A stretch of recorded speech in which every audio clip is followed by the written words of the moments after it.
Rush इधर घट है। छजे छजे साइडा ते लोकां कीते आर जी वालो साइडा ते कीते ने छजे लगा थोड़ा बहुत जड़ा अंदर है उन मजमूई तौर पर अजकल और खुली हो सी आपने बने ठीक ये तो सरकारी ना हाँ जी साइडा ते करके दिन छजे छजे पाट करके ईदगाह ने बारे से मतलब चक मुजफ्फराबाद ने बारे से और कई महल्ले जड़े उन्होंने बारे से भी तो आप तजावजात ने वाले नाल बड़ी फाटका और इसने आस पास ने थोड़ी जी अपडेट तुसा अस्सलाम वालेकुम संगियो वड्डी फाटक छोटी फाटक कासिल शहीद रोड रेलवे रोड इस पासे ने ऑपरेशन के बारे से तुसा ताज़ा तरीन सूरत हाल दसने जी ते काफ़ी अज रश इधर घट है छजे छजे साइडा ते लोकां कीते आर जी वालो साइडा ते कीते ने छजे छजे इस पास समान भी कुछ ना कुछ थोड़ा बहुत लगा है बस थोड़ा बहुत लगा है थोड़ा बहुत जड़ा अंदर है उन मजमूई तौर पर जड़ा ना है तो खुला खुला रोड में नज़र आना उसी पहले तो रोड ही जनाब आली तुरने की भी जा नहीं होनी है तो हूँ रोड कुछ ना कुछ खुला है तो वार्निंग शार्निंग भी फिलहाल दी ने दो त्रै तेड़े लग सुन मैं तक ना खुला खुला समान अंदर लगा है सारे ना अगेरे वेले आई गड्डी भी वो जी कूं कूं करनी ने नहीं उत्ते लगा होना है सायरन जिसने उत्ते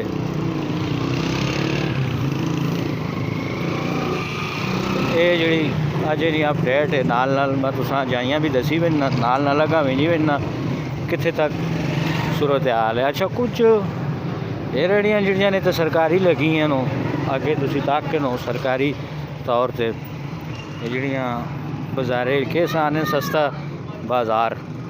बहरहाल निकी फाटका च बहुत ज़्यादा रश चिड़ी होनी है फिर अगों राह ही बंद हो ये छजे छजे पिछे होए सारे ने तकने पैने होना जा बिल्कुल खुली हुई है नहीं तो तू बंदा लाग ही नहीं रखना टुर के भी नहीं लाग रखना ये तक कहने अंदर होया सारा कुछ ना बहरहाल काम चलना रहसी नालों नाल ऑपरेशन वाला मैं तो अपडेट देना रहसा जुमा मसीत बाला भी नाल ही पे आना ने चलो वो सवारियाँ शवारियाँ बैठी होंगे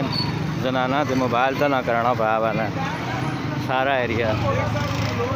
खैर जी वालो वालेकुम के पे करने हो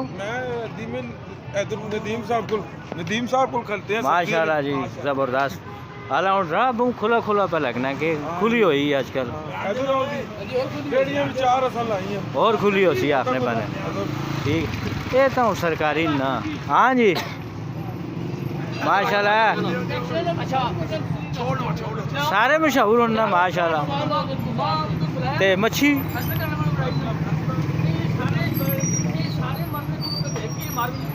अच्छा जी बाजारे ने बारे से भी तुसा मैं कल अपडेट दी थी कई आप ही साइडा ते करके दिन छजे छजे पाट करके मजमूई तौर पर जड़ा ना काम तुसा ना होए है सट लेकिन ये मुस्तकिल नहीं होना ना मुस्तकिल होवे तो फिर पता चलना है क्योंकि कुछ ध्याड़े होना है दो चार ध्याड़े निकाल होनी है इंज ना होवे चलो फिर हूँ तुसा ठहर के या कल जड़ा मला ईदगाह ने बारे से मला चक मुजफ्फराबाद ने बारे से और कई महल्ले जड़े उन्होंने बारे से भी तुसा अपडेट दे सा अस्सलाम वालेकुम संगियों के हाल चाल ने वालों ठीक ठाक हो नजायज़ तजावजात ने वाले नाल बड़ी फाटका और इसने आस पास ने थोड़ी जी अपडेट तुसा देसा आज आए है जी वड्डी फाटका वाले पासे ते आज आख के गए जरा पर्दे छड़ते उतना कार छोड़ो सुबह तकरीबन 10-10:30 बजे आए है कुछ सरकारी बंदे थे फाटका ने गिरदो नवाज हाँ और वार्निंग शार्निंग दे के गए ना पिछा लोग घेरा के आपनिया चीज़ा ਆਪਣੀਆਂ ਤਰਪਾਲਾਂ, ਆਪਣੇ ਫੱਟੇ, ਆਪਣੇ ਥੱਲੇ, ਇਹ ਚੀਜ਼ਾਂ ਸਾਰੀਆਂ ਜਿਹੜੀਆਂ ਨੂੰ ਉਹਨਾਂ ਥੋੜ੍ਹਾ ਜਿਹਾ ਤੁਸੀਂ ਪਿੱਛੇ ਪਿੱਛੇ ਕਰ ਸੋ ਤੇ ਆਪਰੇਸ਼ਨ ਹੁਣ ਕਿਉਂ ਜੀ ਅਜਾਏ ਕਿ ਪੇ ਆਖਦੇ ਆਪਰੇਸ਼ਨ ਦੇ ਬਾਰੇ 'ਚ जिनके आदमी ज़्यादा बारह 13 तरीक तक कर सामने ਹਾਲਾ ਇਹ ਫੈਸਲ ਸ਼ਹੀਦ ਰੋਡ ਵਾਲਾ बड़ा ऑपरेशन ਵੱਡਾ ਆਪਰੇਸ਼ਨ ਮਤਲਬ ਉਸ ਤੋਂ ਬਾਅਦ ਫਿਰ ਵਕਫਾ ਕਰਨਾ ਪੈਣਾ ਵੱਡੇ ਆਪਰੇਸ਼ਨ ਤੋਂ ਬਾਅਦ ਨਾ ਕਿਉਂਕਿ ਰੇਲਵੇ ਰੋਡ ਵਾਲਾ ਪਾਸਾ ਵੀ ਹੋ ਗਿਆ ਉਧਰ ਵੀ ਉਹਨਾਂ ਆਉਣਾ ਹੈ ਨਾਲ ਜਨਾਬ ਅਲੀ ਦੁਆ ਫੈਸਲ ਸ਼ਹੀਦ ਰੋਡ ਵਾਲੇ ਪਾਸੇ ਉਹਨਾਂ ਆਉਣਾ ਤੇ ਇਹ ਆਪਰੇਸ਼ਨ जारी रसन थोड़ा जहा काम इन्ने हैं जी और भी तुसा सूरत हाल दसने क्योंकि ये तो कहने ना पिछा पिछा हुई हैं ये बिल्कुल पिछा होया सूत्रे च काम होया तुसा नज़र में आना उसी अस्सलाम वालेकुम संगियो के हाल चाल ने